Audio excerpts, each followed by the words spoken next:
ആദ്യമായി കാണുന്ന പൂച്ചക്കുട്ടന്മാരെ എങ്ങനെ പരിചയപ്പെടാം എന്നുള്ളതാണ് ഈ വീഡിയോ.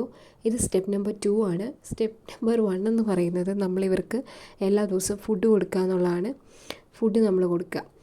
അപ്പോൾ അതിന് ശേഷം നമ്മളിവരെ ഇവരുടെ തലയിൽ തൊടാൻ പറ്റുന്നുണ്ടോ എന്ന് നോക്കുക. ഇവന് ഭയങ്കര പേടിയാണ്, പക്ഷേ ഇവൻ തലയിൽ തൊടാനൊക്കെ സമ്മതിച്ചു. അപ്പം അതിന് മുമ്പ് നമുക്കിതുപോലെ എന്തെങ്കിലും ഇലയോ കമ്പോ ഒക്കെ ഇട്ട് കൊടുത്ത് ഇവരെ കൊണ്ടിങ്ങനെ കളിപ്പിക്കുക ഒക്കെ ചെയ്യാം. അതിനിവർ നിന്ന് തരുന്നുണ്ടെങ്കിൽ അവർക്ക് നമ്മളുള്ള പകുതി പേടി പോയെന്നാണ് അതിനർത്ഥം. അതിനുശേഷം നമുക്കിവരെ ഇതുപോലെ തലയിലൊക്കെ തൊട്ട് കൊടുക്കാം. ഒരിക്കലും നമ്മൾ പൂച്ചകളുടെ വയറെ പിടിക്കരുത്, അത് അവർക്ക് ഭയങ്കര സെൻസിറ്റീവാണ്. അപ്പോൾ അവർക്കത് വളരെ ബുദ്ധിമുട്ടുണ്ടാക്കും. നമ്മളപ്പോൾ അവരുടെ തലയിലൊക്കെ ഇതുപോലെ മസാജൊക്കെ ചെയ്ത് കൊടുക്കുക. ഫുഡാണ് മസ്റ്റ്, നമ്മളവർക്ക് ഫുഡ് കൊടുക്കണം. അപ്പോൾ ഇവന് ഞാനുമായിട്ടൊക്കെ അടുത്തു. ഇവനെ എനിക്ക് എടുക്കാനൊക്കെ പറ്റി. അവൻ സെറ്റായി, നമ്മളുമായിട്ട് സെറ്റായി. ഇവർ വേറെ വീട്ടിലെയാണ്. അവരുമായിട്ട് മാത്രമേ ഇവർ അടുക്കത്തുള്ളായിരുന്നുള്ളൂ.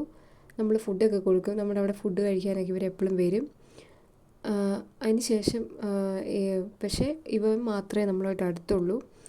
മറ്റേ ആൾക്ക് അവന് ഭയങ്കര പേടിയായിരുന്നു. പക്ഷേ ഫുഡ് കഴിക്കാൻ വരും.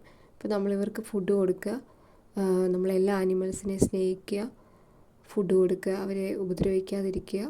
അപ്പോൾ അത്രയേ ഉള്ളൂ. Thank you.